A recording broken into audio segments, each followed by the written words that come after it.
Good morning दोस्तों, स्वागत है आपका अपने यूट्यूब चैनल शिवा क्लासेस पर। और आज है 6 अक्टूबर। 6 अक्टूबर के जो भी राजस्थान के मोस्ट करंट अफेयर की क्वेश्चन है उनका हम डिस्कस करेंगे। तो वीडियो शुरू से लेके अंत तक ध्यान से देखना। लास्ट में मैं आपसे क्वेश्चन पूछूंगा जिसका आंसर आपको कमेंट बॉक्स में देना है। वीडियो को लाइक करें, शेयर करें। जो भी चैनल पे नए हैं वो चैनल को सब्सक्राइब करके बेल आइकन घंटे पे क्लिक करें ताकि जो भी नोटिफिकेशन है हमारे आपको मिलते रहेंगे।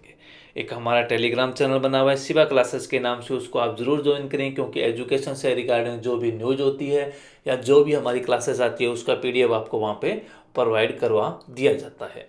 उसका लिंक आपको डिस्क्रिप्शन में दे दिया जाएगा, आप उसको वहाँ से ज्वाइन कर लेना। तो शुरू करते हैं सबसे पहले यस्टरडे रिवीजन से। राज्य में पंचायत समिति स्तर पर कितने आंगनवाड़ी केंद्र बनाए जाएंगे? तो ये बनाए जाएंगे 2 आंगनवाड़ी केंद्र बनाए जाएंगे पंचायत समिति स्तर पर। प्रदेश को वर्ष 2030 तक देश का अग्रणी राज्य बनाने के उद्देश्य से राज्य सरकार ने किस मिशन की शुरुआत की है? तो राज्य सरकार ने की है राजस्थान मिशन 2030 की शुरुआत की है। किस वर्ष तक राज्य में 2000 केटीपीए ग्रीन हाइड्रोजन उत्पादन का लक्ष्य रखा गया है? तो ये लक्ष्य रखा गया है 2030 तक। राजस्थान में देश का पहला विशाल कोचिंग हब का निर्माण कहाँ किया गया है? तो ये किया गया है जयपुर के अंदर किया गया है।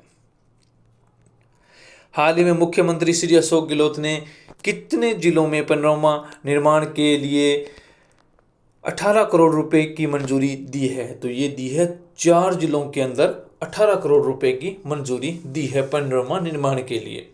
प्रदेश की चौथी जंगल सफारी कहाँ शुरू की गई है? तो ये की गई है माउंट आबू के अंदर। नेशनल दिव्यांग T20 क्रिकेट चैंपियनशिप का आयोजन कहाँ किया जा रहा है? तो ये किया जा रहा है उदयपुर के अंदर। कौन सी चैंपियनशिप है ये? नेशनल दिव्यांग T20 चैंपियनशिप है ये। शुरू करते हैं आज के करंट अफेयर का। सबसे पहला क्वेश्चन है कि मलेशिया में आयोजित अंतर्राष्ट्रीय कराटे चैंपियनशिप में देवराज सिंह शेखावत ने कौन सा पदक जीता है? तो ये जीता है स्वर्ण पदक जीता है। मलेशिया में आयोजित अंतर्राष्ट्रीय कराटे चैंपियनशिप में देवराज सिंह शेखावत ने स्वर्ण पदक जीता है। और इनका संबंध कहाँ से है? सीकर से है। ये सीकर के रहने वाले हैं और इन्होंने स्वर्ण पदक जीता है कराटे चैंपियनशिप के अंदर। राज्य का पहला सिंथेटिक एस्ट्रो टर्फ फुटबॉल मैदान किस जिले में बनाया जाएगा? तो ये बनाया जाएगा जयपुर के अंदर। जयपुर में बनेगा राज्य का पहला सिंथेटिक एस्ट्रो टर्फ फुटबॉल मैदान बनने जा रहा है। विद्याधर नगर स्टेडियम में करीब 13 करोड़ रुपए की लागत से बन रहा है ये मैदान। राज्य का पहला सिंथेटिक एस्ट्रो टर्फ फुटबॉल मैदान होगा। जयपुर विकास प्राधिकरण JDA की ओर से इसकी प्रक्रिया अंतिम चरण में है। यहाँ अंतर्राष्ट्रीय स्तर का 400 मीटर से सिंथेटिक रनिंग ट्रैक और डिस्कस थ्रो इवेंट एरिया भी विकसित किया जाएगा।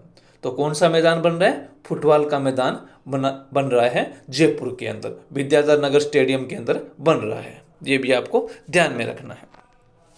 राजस्थान में NAC के ग्रेड पाने वाला पहला विश्वविद्यालय कौन सा है? तो ये विश्वविद्यालय है वर्धमान महावीर खुला विश्वविद्यालय कोटा है। कौन सा विद्यालय है जो NAC के ग्रेड पाने वाला पहला विश्वविद्यालय है? वर्धमान महावीर खुला विश्वविद्यालय कोटा। राजस्थान में आगामी विधानसभा चुनाव के दौरान किसे घर से ही वोट डालने की सुविधा मिलेगी? देखो आगे चुनाव आ रहे हैं, उसके अंदर क्या सुविधा की है अभी कि जो दिव्यांग और बुजुर्ग हैं उनको घर से ही वोट डालने की सुविधा दी गई है। तो ये इसका आंसर हो जाएगा D नंबर ऑप्शन सही हो जाएगा। A और B दोनों सही है हमारे, दिव्यांग और बुजुर्ग को। राजस्थान में आगामी विधानसभा चुनाव के दौरान दिव्यांग और बुजुर्ग लोगों को घर से ही वोट डालने की सुविधा मिलेगी। चुनाव के लिए नोटिफिकेशन जारी होने के बाद चिन्हित मतदाताओं को घर बैठे वोट डालने के लिए 5 दिन के अंदर वोट फॉर होम की सुविधा पाने के लिए फॉर्म भरना होगा। इनको क्या करना पड़ेगा? 5 दिन के अंदर इनको वोट फॉर होम की एक सुविधा है जिसे फॉर्म भरना पड़ेगा इसके अंदर। उसके बाद ये घर बैठे ही वोट डाल सकते हैं। बुजुर्ग और दिव्यांग दोनों के लिए ये सुविधा की गई है जो घर बैठे ही आगामी विधानसभा चुनाव के अंदर वोट डाल सकते हैं। Rajasthan real estate regulatory authority RERA का चेयरमैन किसे बनाया गया है? तो ये बनाया गया है IAS विनू गुप्ता को।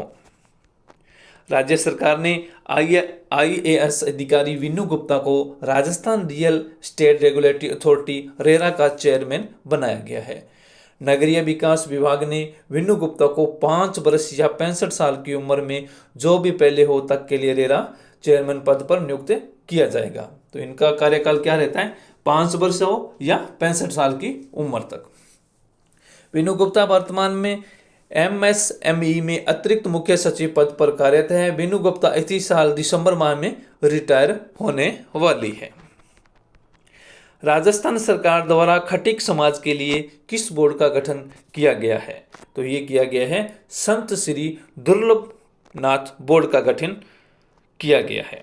राज्य सरकार खटीक समाज की स्थिति का जायजा लेने, प्रमाणिक सर्वे रिपोर्ट के आधार पर इन वर्गों को मूलभूत सुविधाएं उपलब्ध करवाने तथा उनके पिछड़ेपन को दूर करने के लिए सुझाव देने के उद्देश्य से 29 सितंबर को मुख्यमंत्री अशोक गहलोत द्वारा राजस्थान राज्य संत श्री दुर्लभ नाथ बोर्ड का गठन किया गया है। कौन से बोर्ड का किया गया है? संत श्री दुर्लभ नाथ बोर्ड का गठन किया गया है।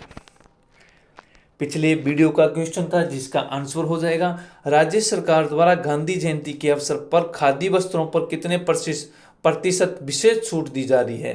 तो ये दी जा रही है 50% की छूट दी जा रही है। जिन विद्यार्थियों ने इसका आंसर दिया उनका बहुत बहुत धन्यवाद। और ये नेक्स्ट क्वेश्चन है जिसका आंसर आपको कमेंट बॉक्स में देना है। राज्य मर्द शरीर सम्मान विधेयक 2023 के तहत राज्य में पहली FIR किस पुलिस थाने में दर्ज की गई है? जयपुर के अंदर, जोधपुर के अंदर, कोटा के अंदर या अलवर के अंदर? इसका जो भी सही आंसर है उसका आंसर आपको कमेंट बॉक्स में देना है। यस्टरडे डोज के क्वेश्चन है। डेली हम 5 क्वेश्चन लेके आते हैं जिनका जो आपसे पूछे जाते हैं और जिनका आंसर आपको देना होता है। 5 क्वेश्चन वो हो जाते हैं और 5 क्वेश्चन आपको नेक्स्ट डोज के मिलते हैं, जिससे आपके 10 क्वेश्चन डेली बेस पे तैयार होते हैं। इनका आपको आंसर देना चाहिए। जैसा भी होता है आंसर आपको एक बार देना चाहिए। अगर गलत भी होता है तो आप उसको देखोगे सही आंसर तो वो सेम टाइम आपके दिमाग में सेट हो जाएगा। तो किस लोक देवता की पूजा को गोरक्ष के रूप में की जाती है? तो ये की जाती है बापू जी की। गोगा जी के थान किस वृक्ष के नीचे होते हैं? गोगा जी के थान आपको खेजड़ी वृक्ष के नीचे मिलेंगे। किस लोक देवता ने देवल चारनी की गाय छुड़ाने के लिए अपने प्राणोत्सर्ग किए थे? तो ये किए थे बापू जी ने। मारवाड़ में सर्वप्रथम ऊंट लाने का श्रेय किस लोक देवता को दिया जाता है? तो ये दिया जाता है बाबू जी को। ऊंटों की पालक राइका रिवारी जाति के आराध्य देव कौन है? तो ये है बाबू जी। जिन्होंने इन क्वेश्चनों के आंसर दिया उनको बहुत बहुत धन्यवाद। और नेक्स्ट डोज के क्वेश्चन है कि बाबू जी को अब अवतार माना जाता है, तो इनको किसका अवतार माना जाता है? निम्न में से कौन सा लोक देवता अर्जुन के वंशज माने जाते हैं? निम्न में से किस लोक देवता की मंगेतर को सांप ने डस लिया था? और केसर काल में किसकी घोड़ी थी? और 5वां क्वेश्चन है कि हरजस में प्राय किसका स्मरण किया जाता है? तो इनके ऑप्शन नहीं दिए जाते हैं, आपको सीधा इनका आंसर लिखना है। तो ये थे हमारे नेक्स्ट डोज के क्वेश्चन जिनका आंसर आपको कमेंट बॉक्स में देना है। तो आज की क्लास में इतना ही। मिलते हैं नेक्स्ट क्लास में, तब तक के लिए जय हिंद जय भारत दोस्तों।